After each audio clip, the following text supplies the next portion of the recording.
All right. This is a little different. I'm actually in a museum here, and this actually is a cutout of a 737-200. What I wanted to show really quick was how the seat is attached to the floor of the aircraft. So you see here, these are called seat track covers, and if you pull them up, they're all going to look like this.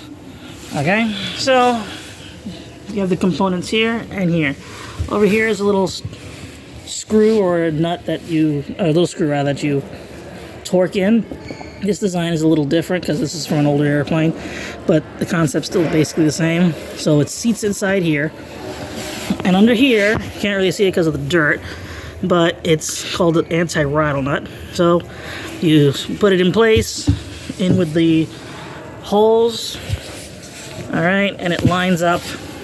And all you gotta do is tighten that, torque this, and everything's flush. And that's how the seat is installed on the aircraft.